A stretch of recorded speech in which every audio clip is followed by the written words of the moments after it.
करता अभयचे जांभूळयुक्त जंबवासव, मधुमेहींसाठी संजीवनी। ठाकरेंचे आमदार कैलास पाटील ऑपरेशन टायगरचा दुसरा भाग, मंत्री प्रताप सरनाईकांचा दावा। तर तुळजापूरमध्ये बसवलेल्या सीसीटीव्हीद्वारे कैलास पाटलांवर नजर ठेवणार सरनाईकांचा मिश्किल टोला। इस्लामपूरचं ईश्वरपूर केलं, आता लवकरच मुंब्र्याचं मुंब्रादेवी असं नामांतर करणार, सर्वांना हिंदुमय करण्याचं काम करतोय मंत्री नितेश राणेंचं वक्तव्य। पायाभूत सुविधांच्या अभावामुळे उद्योगांचं स्थलांतर भूषणावह नाही, शरद पवारांची टीका। तर चाकणमधील बंद होणाऱ्या 76% कंपन्यांची नोंदणी ही झाली नाही, पण त्या सुरूच झाल्या नाही। 20 कंपन्यांच्या स्थलांतरावर फडणवीसांचं उत्तर।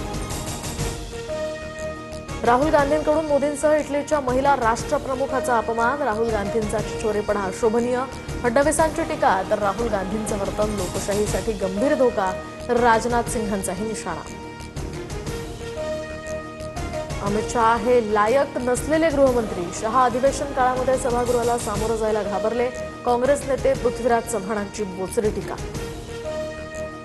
बीडचं बारामती केल्याशिवाय राहणार नाही असं दादा म्हणाले होते, सर्वांची साथ मिळाली तर ही गोष्ट अशक्य नाही। बीडमधल्या कार्यक्रमात उपमुख्यमंत्री सुनेत्रा पवारांचं भाष्य। एफडीआयची राज्यभरात क्विक कॉमर्स कंपन्यांवर धडक कारवाई, 14 आस्थापनांचे परवाने निलंबित, तर 60 आस्थापनांना सुधारणा नोटीस। शिवाय 4 हॉटेल्सचा परवाना निलंबित करत 49 हॉटेल्सला एफडीआयकडून नोटिसा। साईबाबांवरील दिशाभूल करणाऱ्या मजकुराविरोधातील मंदिर संस्थांच्या लढ्याला यश, संबंधित व्हिडिओ लेख 23 तासात हटवण्याचे आदेश, दिल्ली हायकोर्टाच्या निर्देशानंतर जीएसीचा हा निर्णय।